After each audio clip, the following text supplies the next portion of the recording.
नमस्कार दोस्तों, स्वागत है आप सभी का हमारे चैनल पॉडकास्ट मूवमेंट में। दोस्तों, इस समय बहुत ज़्यादा बात चल रही है ईरान को लेके कि ईरान ने अपने जो इंडिया का प्रोजेक्ट उसके यहाँ चल रहा था उसको डिनाई कर दिया है, उसको मना कर दिया है। क्योंकि दोस्तों उसका जो मेन मोटिव है मना करने का, उसमें सबसे बड़ा अहम रोल चीन का है।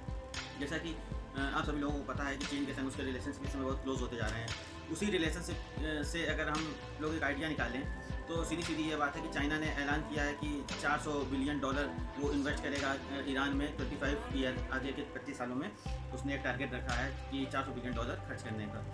तो इससे कहीं ना कहीं ईरान में भी एक चाहत है कि वह अपनी इकोनॉमी को थोड़ा सुधारे, क्योंकि जिस प्रकार से अमेरिका के साथ उसका आए दिन कोई ना कोई कॉन्फ्लिक्ट चलता रहता है और परमाणु हथियारों को लेकर ईरान ने जिस प्रकार से धमकी दी थी और तमाम तरीके के बैन लगा दिए थे, तो उसी की बदौलत कोई भी कंट्रीज उससे सीधे तौर पर ताल्लुक नहीं रख रही है। इसीलिए इंडिया भी कहीं ना कहीं बच रहा था। लेकिन जब चाइना बीच में आ गया तो फिर इंडिया ने भी इस तरीके का अपना मोटिव पेश किया कि अब वह बिल्कुल धीमा पड़ गया अपने प्रोजेक्टों को लेकर। क्योंकि इंडिया का सीधे तौर पर यह सोचना है कि वह चाइना के संग जहाँ पर चाइनीज़ पूरी तरीके से अपना आधिपत्य जमाने की कोशिश कर रहे हो, वहाँ से इंडिया को हट जाना ही चाहिए। वो इंडिया के लिए भी बेहतर है, क्योंकि कहीं ना कहीं आप लोगों को पता है कि चाइना की जो नीति है, विस्तारवादी नीति, और जो पैसा खर्च करने की उसकी नीति है, वो इसी तौर पर सभी कंट्रीज़ में अपने पैसे लगाते हैं। चाहे वो मालदीव में पैसा लगाया हो चाइना ने, चाहे वो श्रीलंका में अपना पैसा लगाया हो चाइना ने, चाहे वो अफ्रीका में पैसा लगाया हो, चाहे पाकिस्तान में लगाया हो, किस तरीके से पैसा लगाते हैं, किस तरीके से ज़मीन हथियाने की कोशिश चाइना की रहती है, वो किसी से नहीं छूटी है।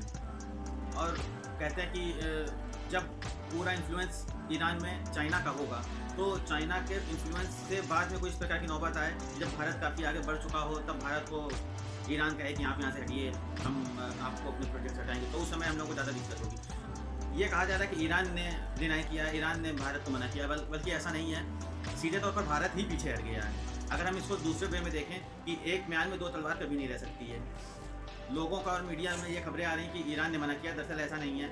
यहाँ पर सीधे तौर पर भारत ने ही पीछे कदम खींच लिए हैं अपने। जब भारत सरकार को ऐसा लगा कि चाइना का इन्फ्लुएंस ईरान में बढ़ रहा है, ईरानी सरकार में बढ़ रहा है, और जैसे कि अभी कुछ दिनों पहले ईरान ने कई आवाज़ें उठाई थी अनुच्छेद 370 को लेकर और 35A को लेकर, जो भारत ने रिमूव किया था, उसमें भी एक आर्गूमेंट आया था। उसके बाद CAA को लेकर तो खुला विरोध किया था ईरान ने।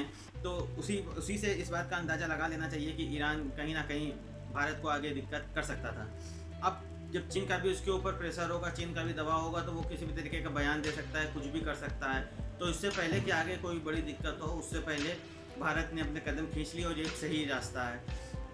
जहाँ तक बात है चाबहार की, तो चाबहार में अभी भारत ने जितना पैसा अपना लगाया है, उसको विकसित किया है, वो पोर्ट को, वो हमारे लिए बहुत ही एक अहम पोर्ट है, क्योंकि उस पोर्ट के जरिए हम अफ़गानिस्तान तक पहुँचते हैं और अफ़गानिस्तान से कजाकिस्तान, तुर्कमेनिस्तान और मिडिल ईस्ट के जितने भी कंट्री हैं वहाँ तक भी जाने का वहाँ से हमको रास्ता मिल जाता है। और अगर ये पोर्ट आगे चल कर कहीं ना कहीं खुदा न खास्ता मना किया ईरान ने इंडिया को, तो उसमें फिर हम लोगों को दिक्कत हो सकती है। इसीलिए इस समय पूरा ध्यान मोदी सरकार का और भारतीय सरकार का इस समय इस विषय पे है कि अगर ये ब्लॉक हो जाता है, क्योंकि एक तरफ उसने भारत को ऊपर से पूरा ब्लॉक कर रखा है, जो उसने पाकिस्तान ने प्रोजेक्ट लगाया है अपनी बेल्ट एंड रोड इनिशिएटिव वाला, तो वो यूके से होकर जा रहा है, गिलगित बाल्टिस्तान से होकर जा रहा है, वो जाकर सीधे ग्वादर में निकलता है। तो इस तरीके से वो उसने भारत को ऊपर से पूरा ब्लॉक कर दिया।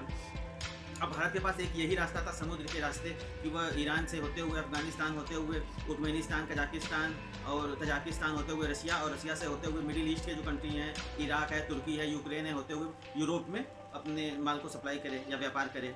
तो हमारे लिए मतलब कि यूरोप तक का जाने का रास्ता बस यहीं से था। अब उसकी चाइना की पूरी नज़र है कि इस क्षेत्र से भी हम भारत को ब्लॉक करें। भारत अगर इस क्षेत्र से ब्लॉक हो जाएगा तो हमारा जो यूरोप तक का रास्ता है वो पूरा बंद हो जाएगा। और फिर जो हम दूसरा रास्ता अगर समुद्र के रास्ते लेते भी हैं तो उससे हमको बहुत लंबा रास्ता चुनना पड़ेगा। अब उसमें बहुत ज़्यादा खर्च होगा, पैसा, ईंधन भी खर्चा होगा, उसके बावजूद हम आसानी से ट्रेड नहीं कर पाएंगे। तो कहीं ना कहीं अब समय आ गया है कि जो हमारा जो गिलगित बाल्टिस्तान का इलाका है, जो कहीं ना कहीं लैंड के द्वारा अफगानिस्तान से जुड़ा हुआ है, वो बहुत ही इंपॉर्टेंट रोल निभा सकता है। अगर वो हमारे पास होगा तो हमें इस रास्ते की कोई ज़रूरत ही नहीं पड़ेगी। हम बाई लैंड सीधे अफगानिस्तान में दाखिल होंगे और अफगानिस्तान से हम पूरे सेंट्रल एशिया में अपनी पकड़ बना सकते हैं, चाहे कजाकिस्तान हो, तुर्कमेनिस्तान हो, और वहाँ से सीधे हम रसिया तक अपना माल सप्लाई कर सकते हैं बाई रोड। ट्रांसपोर्टेशन बड़ी आसानी से हो सकता है।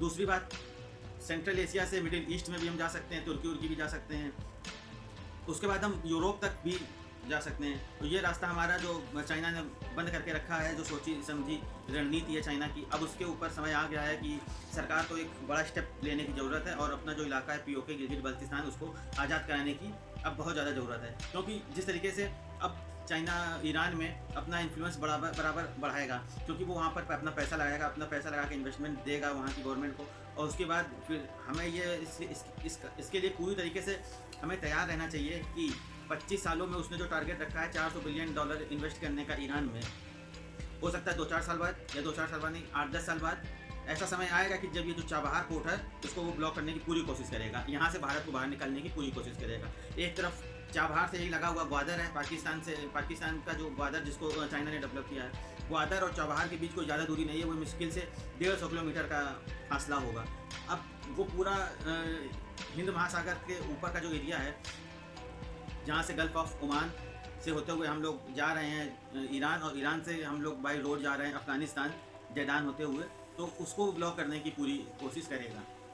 जो भी हुआ अभी ये बहुत ही सही नहीं था भारत के लिए, लेकिन अब हम चाइना के संग रहकर ईरान से हम लोग ज़्यादा अच्छे ताल्लुकात की उम्मीद भी नहीं कर सकते हैं। और दूसरी चीज़ ईरान भी इस चीज़ को देख रहा है, वो भी मजबूर है, उसको भी इन्वेस्टमेंट चाहिए, और कोई भी कंट्री खुल के उसका समर्थन में नहीं आ रही, ना उसमें कोई इन्वेस्टमेंट कर रहा है, क्योंकि अमेरिका ने उसको तमाम तरीके के सैंक्शन लगा रखे हैं। तो कई तरीके से देखा जाए तो वो भी मजबूर है, लेकिन हम उसके ऊपर भरोसा भी नहीं कर सकते, क्योंकि अभी कुछ महीने पहले सीएए के खिलाफ इतनी तेज मुखर आवाज़ ईरान ने उठाई थी। तो हमें अब अपना रास्ता खुद बनाना है, सरकार को अपना रास्ता खुद बनाना है। पाकिस्तान के पास जो पाकिस्तान ने ऑक्युपाइड कर रखा है हमारा हिस्सा गिलगित बाल्तिस्तान और पीओके का हिस्सा, वो भारत सरकार को अपने अधिकार क्षेत्र में लेना ही होगा, नहीं तो हमारे लिए आगे मुश्किलें बढ़ना तय हैं। और अभी समय रहते अगर हमने इसको सॉर्ट आउट नहीं किया तो आगे बड़ी दिक्कत होने वाली है दोस्तों। तो दोस्तों कैसा लगा आज का वीडियो? आशा करते हैं कि आज का वीडियो आपको पसंद आया होगा। दोस्तों अगर वीडियो आपको अच्छा लगा हो तो वीडियो के ऊपर कमेंट करें, और हमारे चैनल को अगर आपने सब्सक्राइब नहीं किया है तो कृपया प्लीज़ हमारे चैनल को सब्सक्राइब करें। मिलते हैं नेक्स्ट वीडियो में। जय हिंद।